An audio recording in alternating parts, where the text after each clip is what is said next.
So this morning, I want to take a sort of a different tack and put what we do here in a somewhat larger context and sort of talk about my biases in this practice. In 1998, I read a book by Stephen Batchelor. Some of you may know of him. He is a British Dharma teacher and scholar. He was a former monk, a Buddhist monk, and he wrote a book called Buddhism Without Beliefs. And that book really had an impact on me. And he makes the case that the Buddha was not a mystic or a deity with all these esoteric insights about the universe. And the main thesis of the book is that the Buddha challenged us to understand the nature and origins of our human suffering, to manage that suffering more skillfully, and find joy in living that is available to all of us. And it was just so straightforward and so practical. And he reminded us that the Buddha was a pragmatist, and that really appealed to me because I was trained and practiced for years in evidence-based tradition of Western psychology, where we always want to know, not just take your word for something working, but accept that there's some evidence that it works. And it's why I am a proponent of what has come to be called secular Buddhism, and I'll get into that a little more lately, and why I titled my book Practical Dharma.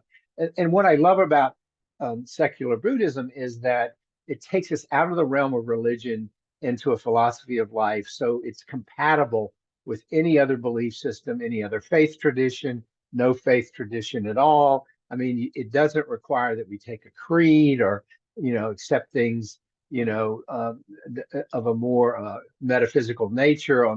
You can certainly do that, but and none of that is incompatible with Buddhism. And generally, I would say about secular Buddhists, which is a pretty large movement in the West, is that we share a questioning view of supernatural deities and processes of ancient Asian Buddhism, which evolved 2,600 years ago and merged with the Asian religions at the time, primarily Hinduism, and brought a lot of the beliefs of Hinduism into that school of thought. And there's certainly a wide range of views amongst so-called secular Buddhists concerning beliefs, perspective, and practices. It's not dogmatic.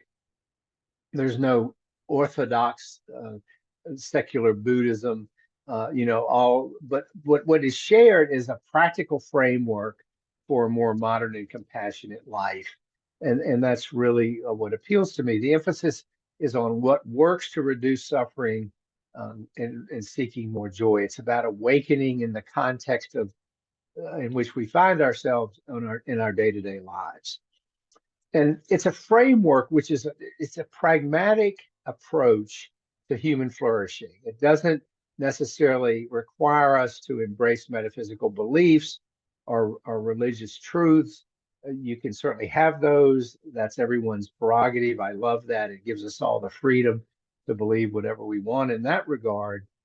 But it stands for really a developmental direction that is typically Buddhist, in that there's an open-minded skepticism, a desire to let the Dharma speak for itself in terms of its effectiveness. Remember, the Buddha taught us to not take anything, including his teachings, at face value. Try them out, see if they work. If they work, great. If they don't, that's fine too. So I want to share with you some ideas that are shared by the secular Buddhist community. The first one is that Buddhism is a this world practice. It's an ethical philosophy. It's focused on the value of the Dharma in this life. Secondly, a sort of a skepticism of supernatural entities or processes. It doesn't in any way say you can't have them. It just says that in terms of this practice, they're not going to get emphasized. It says while these phenomena may exist, secular Buddhism leaves those questions for others to ponder. It doesn't sort of want to get bogged down in these more esoteric arguments. And you probably know, if you've been here a while, that I don't deal with a lot of that. I want to deal with what works and what's practical and what do we bring to our daily lives.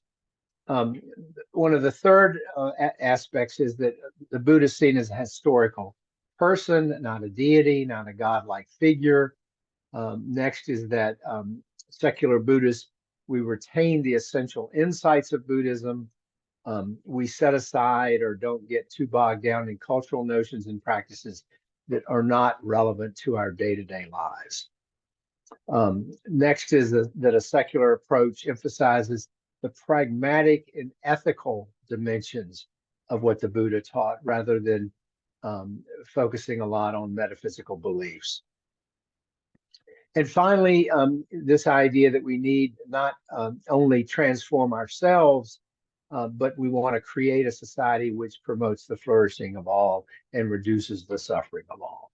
So an essential idea of secular Buddhism is that the core teachings and insights of the historical Buddha are not truths, in quotes, to be believed, but a series of tasks to help us live our lives in a more mindful and compassionate way.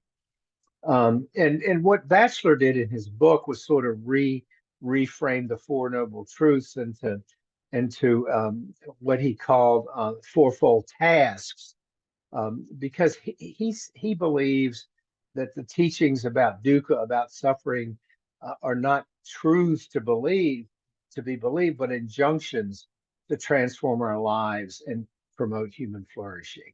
So he recharacterized the Four Noble Truths as paths, and just briefly, we won't get into them too much, but the first one being embrace life, let reactivity be, watch reactivity cease, and then actualize our path. So it's just a little twist on those four truths. But he did see that uh, the Buddha's fundamental truths about suffering are what really matters, and all the ways that we have available to us from the Buddha's teaching to reduce our suffering and to experience greater joy in our lives. So that's kind of the basis of secular Buddhism. It's a formula for an ethical life. It's it helps us experience our fulfilling our deepest potential. It's free of sort of esoteric and metaphysical ideas that aren't necessary for achieving reduced suffering. If you want to believe them, that's fine, but we're not going to spend a lot of time here on them. There's certainly other places where you can get that kind of perspective. But I firmly believe, as you've heard me probably say, that these teachings are a philosophy of life and not a religion. And it's compatible, I believe, with all other faith traditions, except probably the most fundamentalist ones. I mean, that they would certainly reject it as contrary to their fundamentalist teachings. But, I have known many Christian Buddhists. I've known many Catholic, including some Catholic priests. I've known many Jewish Buddhists, many Hindus who embraced the Buddhist teachings. I'm sure there's some Muslim Buddhists out there, though I don't know any. And then I've also known many what I would call Buddhist Buddhists who embrace the metaphysical aspects, but still work within the teachings to reduce their own suffering. So, all comers are welcome. You don't have to take a creed, as I said. And there are a lot of secular Buddhists who are agnostic or atheists, even about the existence of God or higher power in that sense. So we just want to remember that the Buddha taught the end of suffering. He required no creed or adherence to a belief system, but in no way, in my view anyway, are those teachings incompatible. If you have another belief system, it can certainly coexist, I believe, with that system, and only complement and supplement it in a way to make it even more robust and more meaningful in your life. So that's my pitch. That's my argument for what I teach, and I just wanted to spell it out a little more clearly today, and then maybe get your thoughts about it.